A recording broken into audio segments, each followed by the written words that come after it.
بابا صاحب کہتے ہیں مجھے شکر پسند تھی. اماں بڑے جتن کرتی ہے بیٹے کے لیے, بڑا کچھ کرتی ہے.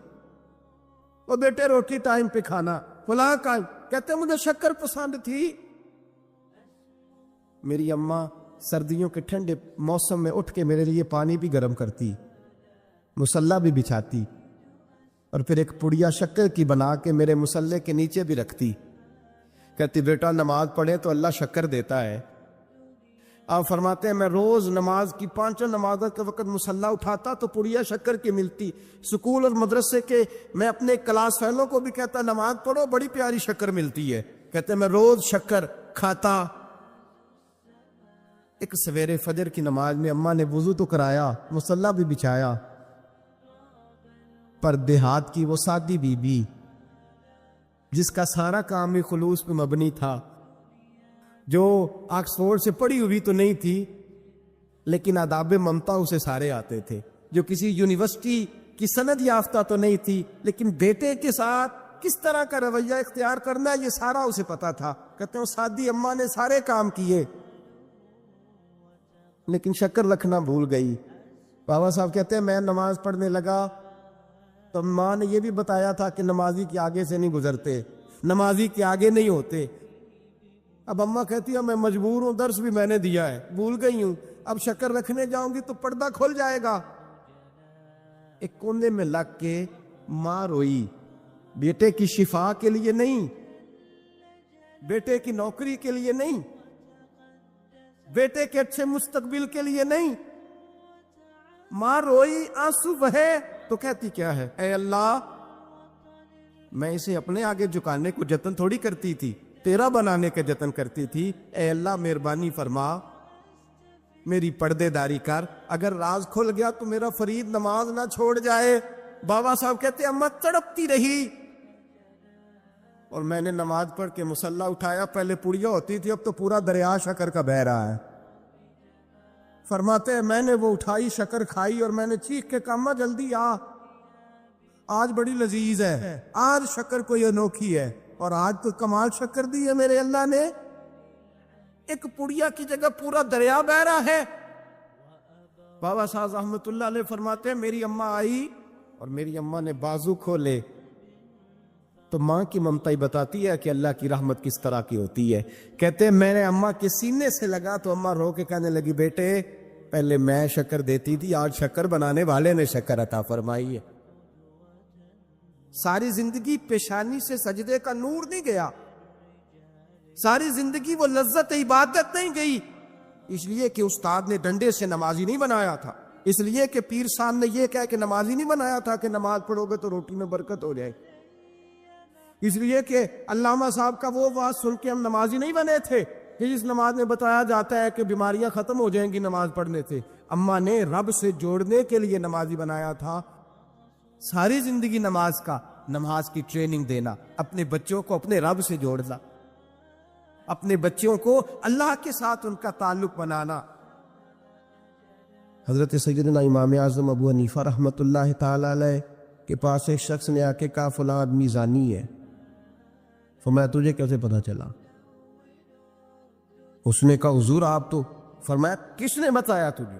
حضور میری بات تو اس نے جلال میں آ گا. فرمایا تیری طاقت کیا ہے, تو نے دیکھا ہے اسے بدکاری کرتے,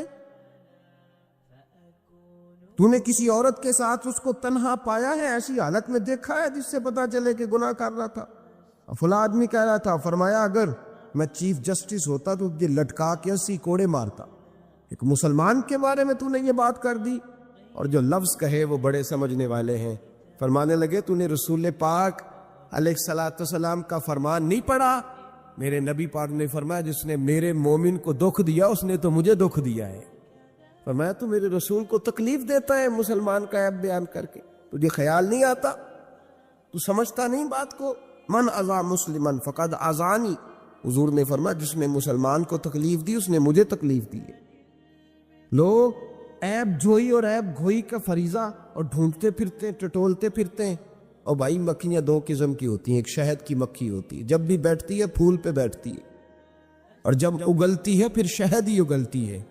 ایک مکھی ہوتی ہے جو بیٹھتی بھی گند پہ ہے اور جہاں بیٹھتی ہے وہاں گند ہی چھوڑ کے اٹھتی ہے. کردار ایسا بنائیں، اپنی سوچ کو، تفکرات کو اس طرح کا بنائیں کہ آپ کے ذہن اچھائی کو قبول کرے. آپ جب سامنے والے کو دیکھیں تو آپ کو اچھائیاں نظر آئیں، اچھائیاں، اور جب آپ بیان کریں تو پھر بھی آپ کی زبان سے اچھائیاں ہی نکلیں، اچھائیاں نکلیں. ذہن سازی کریں، اپنے آپ کو سمجھائیں. تو کسی دانشور نے کہا، ایک شخص مجھے کہنے لگا لوگوں کے چہروں پہ گرد پڑ گئی ہے، فلاں کے چہرے پہ گرد تھی، فلاں کے چہرے پہ بھی گرد تھی، فلاں کے چہرے پہ بھی گرد تھی. اس نے مجھے کئی لوگ گنوائے تو میں ہنسنے لگا. کہنے لگا کیوں ہنستا ہے؟ کہتے میں نے اس کی اینک اتاری، ٹیشو پیپر کے ساتھ صاف کر دی. میں نے کہا بندوں کے چہرے ٹھیک ہے، تیری اینک پہ گرد پڑی ہوئی ہے. ادھر بھی تھوڑی توجہ کر لیتا تو اتنے لوگوں پہ الزام تو نہ لگاتا. حضرت میاں صاحب بول پڑے، کہنے لگے برا بندہ میں لب بن ٹریا، جاگتے ملیا نہ کوئی. برا بندہ میں، میاں صاحب کی بات ہے، میری آپ کی نہیں. سانو تے 70 بجائے دیہڑی دا. میاں صاحب کہتے میں برا بندہ میں لب بن ٹریا تے جاگتے تھا ہی کوئی نہیں کہ ملا ہی نہیں. کہتے مجھے نہیں ملا، مجھے نہیں. سمجھ لیں بات کو، بزرگوں کے افکار کو سمجھے. کہتے مجھے ملا اس لیے کہ میری سوچ ہی بڑی اچھی تھی، جو مجھے ملتا میں اس کے اندر اچھائیاں پیدا کر لیتا. مجھے نہیں ملا یہ نہیں کہ بندہ تھا نہیں، مجھے نہیں ملا اس لیے کہ میری سوچ ہی نہیں تھی. وہ ہے نا کہاں سے لاؤں جس میں لوگوں کے عیب نظر آئے. برے بندے نو میں لپن تریا تے جاگتے ملیا نہ کوئی، تے اپنے اندر چاہتی پائی تے میں تھوں برا نہ کوئی. اپنے اندر چاہتی پائی تے میں تھوں. مجھے سمجھ آئی من عرف نفسہ فقد عرف ربہ، من عرف نفسہ فقد عرف ربہ. جو اپنے آپ کو پہچان گیا وہ اپنے رب کو. یہاں تو الزام تراشیاں ہوتی ہے، الزام تراشیاں. حضرت بہاؤالدین زکریہ ملتانی رحمۃ اللہ علیہ اور بابا فرید الدین گن شکر رحمۃ اللہ علیہ ایک زمانے میں ہوئے. ملتان کا ایک شخص حضرت بہاؤالدین زکریہ ملتانی کے پاس مرید ہونے آ گیا، مرید ہونے آیا. حضرت اس کو کونے میں لے گئے اور لے جا کے کہنے لگے تو ملتان کا رہنے والا ہے تو میں اپنے شہر والوں کے ساتھ دھوکہ نہیں کرتا. یہ جو میرے پاس لوگ مرید ہونے آئے ہیں، یہ کوئی کہیں سے آیا ہے، کوئی کہیں سے آیا، تو میرے شہر کا ہے. میں کوئی پیر شیر نہیں، میں دکاندار ہوں، جیبیں ٹٹولتا ہوں لوگوں کی. میں دھوکہ دیتا ہوں، تجھے بچانا چاہتا ہوں، تو اس طرح کر کہیں اور چلا جا. اس نے کہا حضور مشورہ دے کہاں جاؤ؟ کہنے لگے پاک پتن میں چلا جا، فرید الدین بہت بڑا فقیر ہے، بڑا فقیر ہے. وہ شخص کہتا ہے گھوڑے پہ بیٹھا، میلوں کا سفر تھا، ملتان سے پاک پتن شریف پہنچا. بابا صاحب کی خدمت میں حضور مرید ہونا ہے. کہاں سے آئے ہو؟ کہا ملتان شریف سے. کہنے لگے وہاں فقر کا دریا بہ رہا تھا، تو نہر کے پاس آ گیا ہے. فقر کا دریا بہ رہا تھا، تو نہر کے پاس آ گیا ہے. اور رونے لگا، کہنے لگا بابا مجھے کیا پتا نہر کون سی ہے، دریا کون سا ہے، وہ تیرے پاس بھیجتا ہے تو اس کے پاس بھیجتا ہے. میرے بھائی پرانے لوگوں کو تو اپنے اندر کوتاہی نظر آتی تھی، سامنے والے کے اندر خوبی دکھائی دیتی. میں بن کے بیٹھ کے آؤں کہ میں ہی صحیح ہوں، بس میں ہی صحیح ہوں. اپنے زاویہ نگاہ سے سوچتے ہو، اپنا ہم نے طرز خیال بنا لیا. سوچ کی صفائی، سوچ کی پاکیزگی. دنیا میں وہ بندہ اچھا نہیں ہوتا جو صرف اکیلا اچھا ہوتا ہے. اچھا وہ بندہ ہوتا ہے جس کا معاشرہ اچھا ہوتا ہے. اچھا وہ بندہ ہوتا ہے جس کا خاندان اچھا ہوتا ہے. اچھا وہ بندہ ہوتا ہے جس کا حلقہ احباب اچھا ہوتا ہے. وہ اکیلا اچھا بن کے بیٹھ کر صرف میں صحیح ہوں اور کوئی بھی نہیں. تو کس طرح صحیح ہو گیا؟ تو اوپر سے گرا ہے. تو کس طرح ٹھیک؟ تیرا نہ باپ ٹھیک معاذ اللہ، نہ تیرا خاندان ٹھیک، نہ معاشرہ ٹھیک، نہ دوست ٹھیک، نہ پیر ٹھیک، نہ استاد ٹھیک، نہ کوئی سیاستدان ٹھیک. دنیا میں جب کوئی صحیح ہے ہی نہیں تو کہاں سے آ گیا اکیلا صحیح؟ یہ کیسے ممکن؟ یہ کس طرح ہو سکتا ہے؟ یہ انا پرستی ہے، یہ نفس کا دھوکہ ہے، یہ اندر کی کوتاہی ہے جو لوگوں کو بڑا بنا دیتی ہے، پھر اسے لوگ چھوٹے نظر آنے لگتے ہیں. یاد رکھیں میرے نبی کریم سید عالم نور مجسم علیہ السلام نے خوبصورت سوچ، اچھی سوچ، پاکیزہ سوچ، صاف ستھری سوچ دی. حضرت زید بن حارثہ فرماتے ہیں طائف کے لوگوں نے میرے نبی پاک کو پتھر مارے، لہو لہان کر دیا. فرماتے وہاں کے کچھ لوگ بھی انہیں برا کہنے لگے، میں بھی برا کہنے لگا، اس لیے کہ یہ تو عرب کے کلچر کے بھی خلاف تھا. عرب معاشرے کے لوگ اپنے مہمان کے ساتھ یہ سلوک نہیں کرتے تھے، چاہے وہ کوئی بھی ہو. اور نبی پاک علیہ السلام نے تو جو دعوت دی اس میں تو حسن بھی بڑا میٹھا تھا، وہ تو لفظوں کے اندر توانائی، خوبصورتی، مٹھاس بھی بڑی تھی۔ تو یہ تو عرب کے رواج کے بھی خلاف تھا کہ گھارائے مہمان کو پتھر مارے جائیں۔ انہوں نے پتھر مارے، لہو لہان کیا، میں نے بھی برا کہا، معاشرے کے لوگوں نے بھی برا کہا، اور فرمانے لگے پھر کمال ہو گیا، حضرت جبریل بھی حاضر خدمت ہوئے اور عرض کرنے لگے یا رسول اللہ صلی اللہ علیہ وسلم، رب فرماتا ہے کہ جبریل جاؤ اور میرے نبی سے جا کے اجازت لو، اگر میرے رسول اجازت دیں تو انہیں مسل کے رکھ دیں، انہیں دو پہاڑوں کے درمیان انہیں مسل کے رکھ دو، مسل کے۔ ہمارا کسی سے اختلاف ہو جائے نا تو زور جتنا ہمارے اندر ہو ہم لگا سارا ہی لیتے ہیں، جب پتہ چل جاتا ہے نا کہ میرے تعلقات کتنے کو ہیں پھر ہم کہتے ہیں چلو دفع کرو، میں نے کیا کہنا ہے۔ اصل بات پتہ کیا ہوتی ہے کہ انگور کھٹے ہیں، ہاتھ نہیں پہنچتا، ورنہ اختلاف ہو جائے تو دل ہمارا کرتا ہے کہ پیس کے رکھ دیں، لیکن کیونکہ اتنی پہنچ نہیں ہوتی تو پھر لوگ واپس آ کے پتہ کیا کہتے ہیں، وہ میں نے کہا چلو وہ تو فضول آدمی ہے، میں نے تو نہیں نا اس طرح کا باندھ دینا۔ اصل بات یہ ہوتی ہے کہ انگور ہاتھ نہیں پہنچتا۔ عرض کی یا رسول اللہ صلی اللہ علیہ وسلم، رب کریم فرماتا ہے کہ جبریل جا کے آپ اجازت لیں، اگر حضور آپ کو اجازت دے دیں۔ علماء نے یہاں بڑا خوبصورت جملہ لکھا ہے، اگر آپ سمجھے تھے، بڑی خوبصورت بات لکھی ہے علماء کرام۔ علماء کہتے ہیں، اہل محبت کے لیے فکرہ ہے، علماء کہتے ہیں جو رب کافر کو سزا دینے کے لیے بھی رسول اللہ سے پوچھتا ہے، کافر کو سزا دینے کے لیے بھی کہتا ہے محبوب اگر تو کہے تو سزا دے دوں، کافر کو سزا دینے کے لیے پوچھتا ہے۔ ہم تو رسول اللہ کے کلمہ پڑھنے والے ہیں، اور جو نبی کافر کے بارے میں کہتے ہیں یا اللہ نہیں انہیں نہیں کہنا، تو محبوب اپنے غلاموں کے بارے میں یہی کہیں گے اللہ کوئی نہیں، بھول گئے تھے، معاف فرما دے، معاف کرتے۔ یہ باریک نکتہ یہاں علماء نے بیان کیا، اس کو سمجھا کر۔ نبی کریم سید عالم صلی اللہ علیہ وسلم سے پوچھا، عرض کی یا رسول اللہ صلی اللہ علیہ وسلم، حضور رب فرماتا ہے اگر اجازت، اب سوچ کا معیار دیکھے نبی پاک، حضور کی سوچ کی توانائی دیکھے، صحت مند دماغ فروغ پاتا ہے اس سے جو افکار ہمیں ہمارے رسول نے دیے۔ بیمار ذہن لوگ یہاں تک نہیں پہنچ سکتے جن کو سارا زمانہ ہی برا لگتا ہے، فلانا بھی غلط، فلانا بھی غلط، فلانا بھی، تو جناب صحیح کون ہے؟ کہتا ہے میں اکیلا ہی صحیح ہوں۔ او بھائی صحت مند سوچ نبی پاک نے فراہم کی، یا رسول اللہ اگر آپ اجازت دیں تو تباہ کر دیں، لیکن حضور کی امید دیکھیں، زاویہ نگاہ دیکھیں، سوچ کا معیار دیکھیں۔ میرے رسول نے فرمایا نہیں، انہیں تباہ نہیں کرنا۔ حضور کیوں؟ فرمایا ہو سکتا ہے ان کی نسلیں ہی کلمہ پڑھ کے مسلمان ہو جائیں، اگر تباہ ہو گئے تو نسلیں کیسے آئیں گی، اولادیں کیسی ہوں؟ تو میں ان کی نسلوں سے بھی امید کرتا ہوں کہ میرے پیغام کو سمجھیں گی اور قریب آئے۔ میرے بھائی یاد رکھیں اس بات کو، سمجھ لیں نبی پاک علیہ السلام نے ہمیں صحت مند سوچ دی ہے، ہمارے افکار و نظریات کو توانائی دی ہے۔ ہر وقت برا سوچنا، برا گمان کرنا، اس ملک کا کچھ نہیں ہو سکتا، یہ فلاں نہیں ہو، کیوں نہیں ہو سکتا؟ اٹھ باندھ کمر کیوں ڈرتا ہے؟ تو دیکھ خدا کیا کرتا ہے، تو عمل کر اور رزلٹ اللہ تبارک و تعالیٰ پہ چھوڑ دے۔ سوچ صاف ستھری، نظریات پاک صاف، اچھے افکار پیدا کرے، اچھے خیالات پیدا کرے۔ ہم نے محدود دعائیں رکھی ہوئی ہے، محدود، وہ جی فلانا کام میرا ہو جائے تو بھئی وہ ایک ہو گیا، اس کے بعد پھر نئی ٹینشن بن جائے گی۔ نہیں، میں جی بچوں کی شادی کر لوں جی پھر میں فارغ ہوں۔ آپ شادی کر کے دیکھیں، لاگو پتہ جائے گا کیسے فارغ ہوتے۔ آپ یہاں رکتے کیوں ہیں؟ آپ خدا سے عافیت کیوں نہیں طلب کرتے؟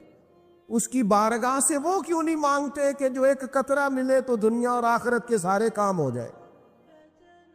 اس سے اس کی رحمت کا سوال کرے، اس سے اس کے کرم کا سوال کرے۔ اللہ کی بارگاہ میں بھی حاضر ہونا اور جچی تلی اور جناب ناپ تول کر اور محدود چیزوں کا سوال کرنا، مالک سے مانگے، اور وہ جب دیتا ہے تو دیتا بھی بے حساب ہی ہے۔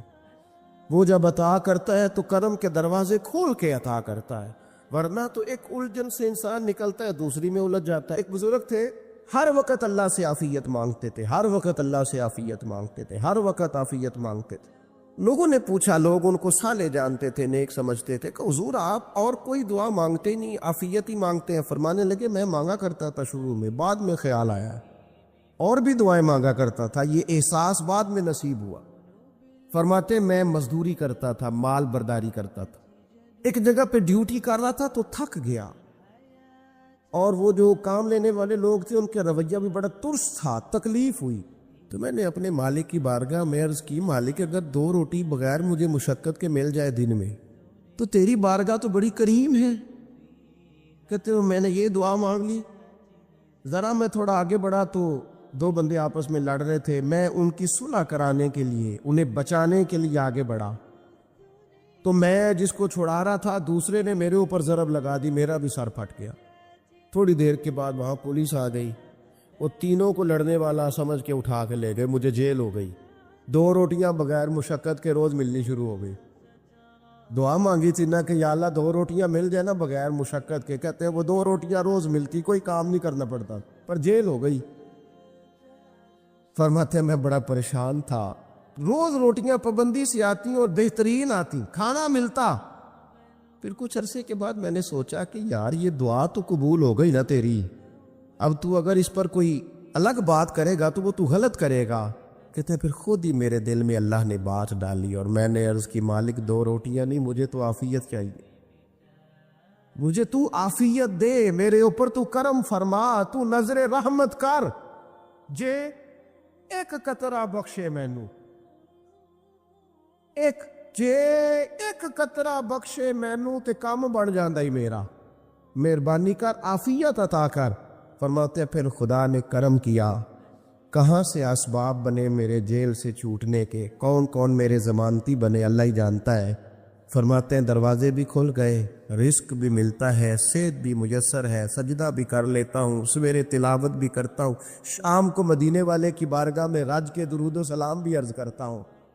میں ممکن ہوتا ہے تو کسی غریب کی داد رسی بھی کرتا ہوں. اب سمجھ آئی ہے ربنا آتنا فی الدنیا حسنۃ وفی الآخرۃ حسنۃ وقنا عذاب النار.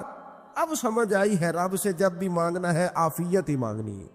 حضرت عباس بن عبد المطلب رضی اللہ تعالیٰ عنہ نبی پاک علیہ السلام کے پیارے چچا جان ہیں, عرض گزار ہے یا رسول اللہ صلی اللہ علیہ وسلم مجھے بتائیے میں اپنے رب سے مانگوں تو کیا مانگوں؟ تو حضور نے فرمایا رب سے عافیت مانگو.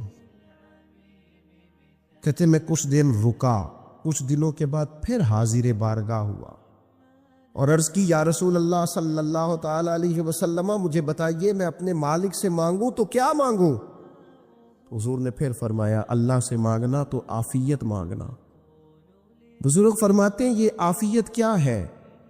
عافیت یہ ہے کہ یا اللہ ظاہری پریشانیاں, باطنی پریشانیاں, اے اللہ ظاہر کے میل کچیل بھی دور ہو جائیں, باطن کے بھی دور ہو جائیں. اے اللہ ہر معاملے میں, ہر آزمائش میں, ہر دکھ میں ہمیں تیری پناہ نصیب ہو جائے. یہ عافیت ہے. اور صوفیہ کرام فرماتے ہیں عافیت سے بڑی نعمت کوئی نہیں اگر کسی کو میسر آئے تو, عافیت سے بڑا حسن کوئی نہیں اگر کسی شخص کو یہ نصیب ہو جائے. اور ایک اللہ والے نے تو ایک اور بڑا خوبصورت ترجمہ یہاں کیا ہے, وہ کہتے ہیں عافیت کا مطلب ہے دل کا قرار, عافیت کا مطلب ہے باطن کا سکون, عافیت کا مطلب ہے انسان کے مزاج کا حوصلہ, ٹھنڈک, بردباری. اس بندے کو عافیت نصیب ہو جاتی ہے گویا اللہ اسے سکون کی دولت عطا فرما دیتا. تھوڑے پیسوں میں بھی سکون, بغیر شہرت کے بھی سکون, کوئی بات مان لے تب بھی سکون, کوئی دھتکار دے پھر بھی سکون, لوگوں کی گڈ بک میں ہو پھر بھی سکون. اور اگر لوگ سارے مخالفت میں آ جائیں تو چونکہ اللہ نے عافیت دی ہے پھر بھی سکون. اللہ تعالیٰ نے ان لوگوں کو قرار کی دولت, اللہ سے عافیت مانگی جائے. اس میں دنیا کی بھی بھلائی شامل ہے, آخرت کی بھی بھلائی شامل. نبی اکرم صلی اللہ تعالی علیہ وسلم توجہ دلاتے کہ اللہ سے تم عافیت مانگو, ہمارا نہ دی. کیونکہ سب سے بڑا مسئلہ روحانی تربیت کا ہے. ہمارے ہاں باتیں ڈھیر سارے لوگوں کو آتی ہیں اور بہت زیادہ آتی ہیں. منصوبہ بندی کرنا, پلاننگ کرنا, اپنے معاملات کو خود سے کیسے لے کے چلنا ہے, کیسے ٹھیک کرنا ہے, اپنے حق میں دنیا کو کس طرح قائل کرنا ہے, یہ ڈھیر سارے لوگوں کو آتا ہے. اور اپنے حق میں دلائل کس طرح قائم کرنے ہیں, اس میں بہت سارے لوگ خود کفیل ہوتے ہیں, انہیں کسی سے مشاورت کی بھی ضرورت نہیں ہوتی.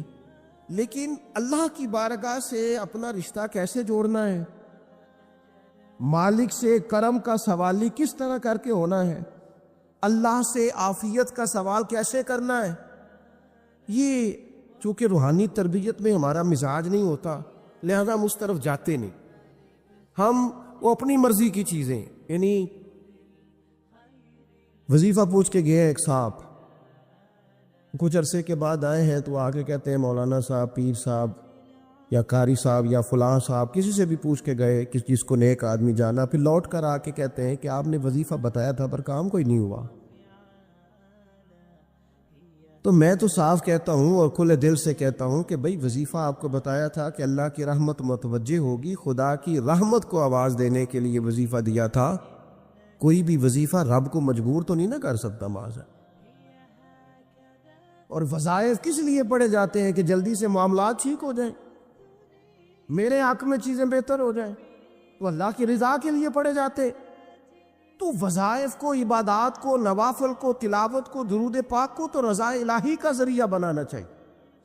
لیکن ہم چونکہ ایک پورا الجھاؤ رکھتے ہیں اپنی دنیا داری کے معاملات سیدھے کرنے، ایک پورا خیر رکھتے ہیں. وہ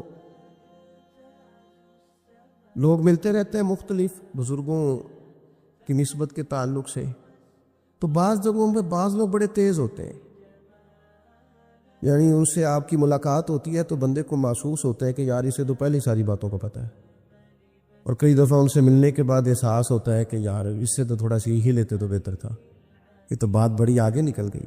سارا پتہ ہوتا ہے، باشعور ہوتے ہیں، لیکن ڈر آتا ہے اللہ سے. اتنا باشعور آدمی، سمجھدار، پنچایت، پریا، لوگ، دین، دنیا سارا پتہ ہے، نماز کا ٹائم آ گیا تو وہ چھپتا پھرتا ہے. اس کی طبیعت پر بوجھ بن رہا ہے معاذ اللہ اللہ کے حضور حاضر ہونا، اسے خیر کا کام کرنا پڑ رہا ہے تو وہ ادھر ادھر نکلتا جا رہا ہے. تو سوال یہ ہے کہ پھر یہ شعور کا کیا مطلب رکھا ہوا ہے ہم نے؟ پھر اللہ سے دعا کرنے کی ضرورت نہیں. وہ حضرت عارف رومی رحمۃ اللہ تعالی علیہ فرمایا کرتے تھے بعض لوگوں کو رب سارا کچھ دیتا ہے، سجدے کی توفیق نہیں دیتا. اس کا مطلب یہ ہے کہ وہ کہتا ہے یہ سارا کچھ لے اور نکل جا، میرے گھر نہ آنا، رکھ سارا کچھ پاس.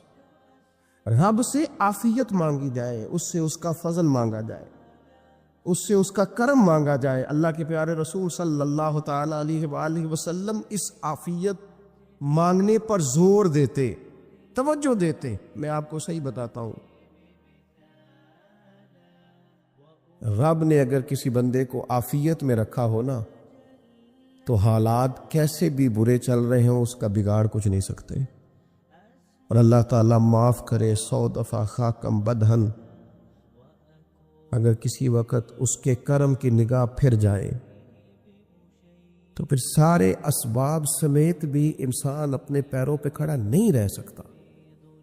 اس سے جب تک طلب کرم نہیں ہوتا، طلب عافیت نہیں ہوتی، اس کی بارگاہ سے جب تک بندہ مومن پورا رجوع نہیں کرتا.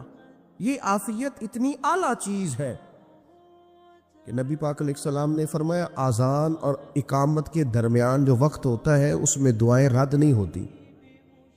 دعا مانگا کرو گے تمہاری اللہ اپنے فضل سے قبول کر لے گا. عرض کی یا رسول اللہ کیا مانگے؟ تو فرمایا عافیت مانگو رب سے.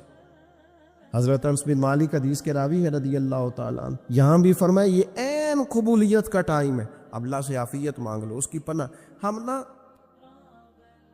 ہم دعاؤں میں بھی محدود ہو جاتے ہیں. رب دا طالب کوئی نہ ملیا، جو ملیا طالب زردہ ہو. دعاؤں میں بھی حد بندی.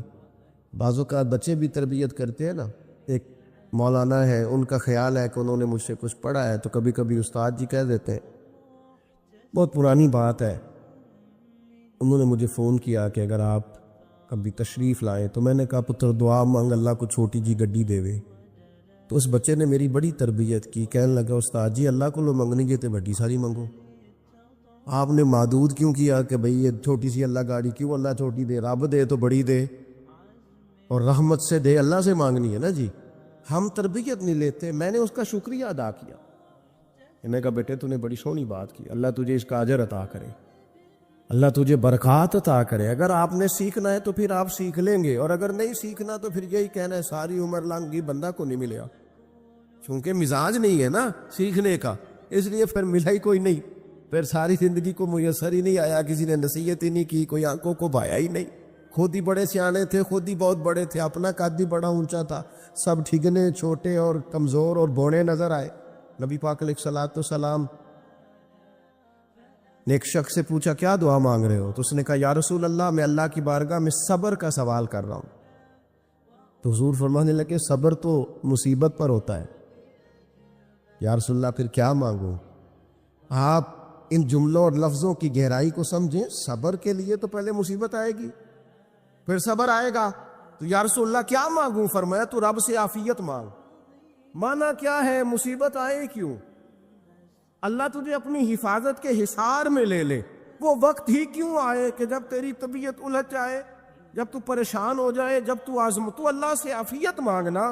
جب تو عافیت مانگے گا تو اگر کبھی مشکل آئے گی بھی نا تو خدا پھر اپنے فضل سے مشکل سے نکلنے میں رستہ بھی بڑی جلدی عطا فرمائے گا اور تیرے اوپر فضل فرمائے گا۔ اگر عافیت، یہ تو ہم نبی پاک کی امت ہے نا، تو یہ ہمارے گرد اللہ کے فضل اور اس کی رحمت کا حصار ہے، یہ حصار ہے ہمارے گرد۔ وہ درویش نے کہا تھا نا کہ کروں شکر کتنا اور کروں فخر کتنا کہ تیرے کرم نے مجھے فائز المرام کیا۔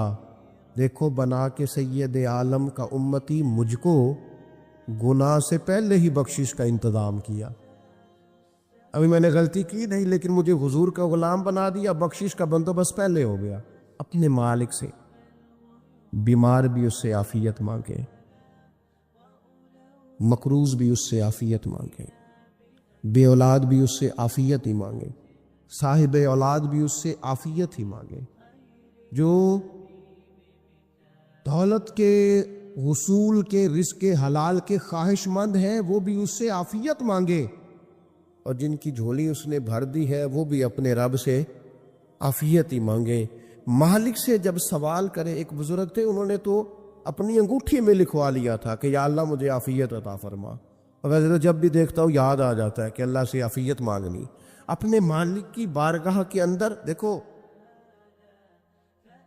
میں نے دیکھا ہے وہ کسی نے کہا تھا کہ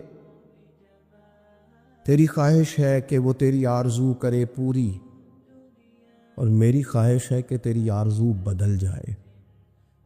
کچھ لوگ ایسی خواہشات بھی لے کے آتے ہیں کہ جو پوری نہ ہو تو بہتر ہوتا ہے، اس لیے آپ کو پتہ ہے موت مانگنا جائز نہیں دی گئی۔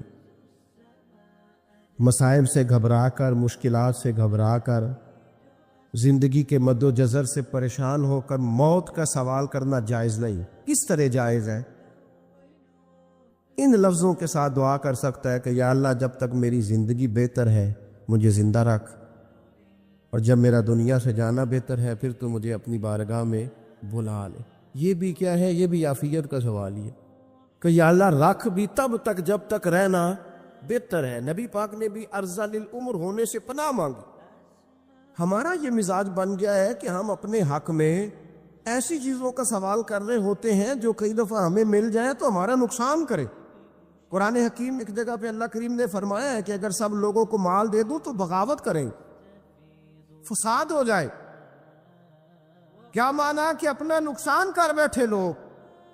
ہم اپنے مالک کی بارگاہ میں بعض ایسی چیزوں کے سوالی ہیں کہ جو ہمارے لیے ٹھیک نہیں ہے، ہمیں اس کے کرم پر چھوڑنا ہے، اس سے عافیت مانگنی۔ اور بعض لوگ، کیونکہ میں کہہ چکا ہوں شروع میں کہ ہماری دینی روحانی تربیت نہیں ہوتی اور ہم کہیں سے باقاعدہ اسباق لینے کے قائل ہی نہیں ہوتے، پوری تربیت کا ہمارا مزاج نہیں ہوتا، اپنی عقل اور اپنا شعور اور اپنے حساب سے ہم زندگی کو بتانا چاہتے ہیں۔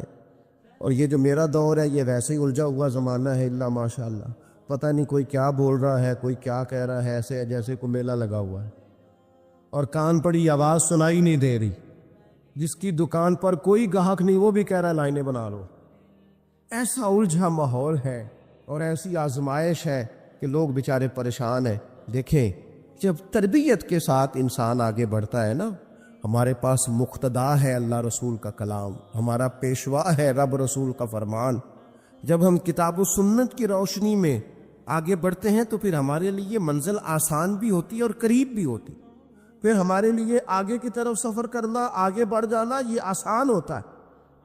آپ غور کریں جو لوگ دنیا میں کامیاب رہے بھلا کس طرح کامیاب رہے؟ اس طرح کامیاب رہے کہ انہوں نے نا اپنے رب سے عافیت مانگی، اللہ تعالیٰ نے خود بخود ان کے لیے رستے بنائے۔